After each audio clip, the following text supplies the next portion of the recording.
আজকে আমি আপনাদেরকে দেখাবো কিভাবে জিমেইলের পাসওয়ার্ড পরিবর্তন করবেন। ভিডিওটা শুরু থেকে শেষ পর্যন্ত দেখতে থাকুন। প্রথমে চলে যাবেন গুগল প্লে স্টোরে। গুগল প্লে স্টোরে আসার পর লোগোতে ক্লিক করে দিবেন।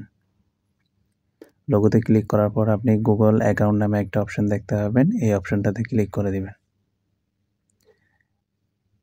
এখন আপনি সিকিউরিটি নামে একটা অপশন দেখতে পাবেন, ওই অপশনটাতে ক্লিক করে দিবেন। এই অপশনটাতে ক্লিক করার পর একটু নিচে চলে আসবেন, পাসওয়ার্ড নামে একটা অপশন দেখতে পাবেন, এই অপশনটাতে ক্লিক করে দিবেন।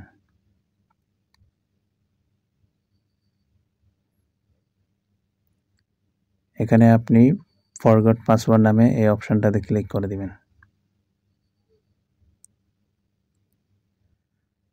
এখানে যে ইন্টারফেসটা শো করতেছে, এখানে আপনি নিউ পাসওয়ার্ড দিবেন প্রথমে।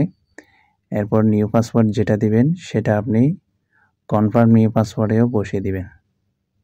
পাসওয়ার্ডটা এমনভাবে দিবেন যাতে যে কেউ হ্যাক করতে না পারে। তাহলে আপনি স্ট্রং পাসওয়ার্ড দিবেন একটা, এবং পাসওয়ার্ডটা 8 ডিজিটের নিচে হতে পারবে না, 8 ডিজিটের থেকে বেশি হতে হবে। কম হলে আপনার এটা গ্রহণ করবে না। এখন আপনি চেঞ্জ কনফার্ম পাসওয়ার্ড এই অপশনটাতে বসিয়ে দিবেন, যেটা নিউ পাসওয়ার্ড দিছেন। এখানে বসিয়ে দেওয়ার পর চেঞ্জ পাসওয়ার্ড এই অপশনটাতে ক্লিক করে দিবেন। আবার চেঞ্জ পাসওয়ার্ড অপশনটাতে ক্লিক করে দিবেন। এরপরে আপনার গেট স্টার্ট অপশনটাতে ক্লিক করে দিবেন। আশা করি আপনার জিমেইল পাসওয়ার্ড পরিবর্তন হয়ে গেছে। ভিডিওটা ভালো লাগলে লাইক, কমেন্ট, শেয়ার করে দিন।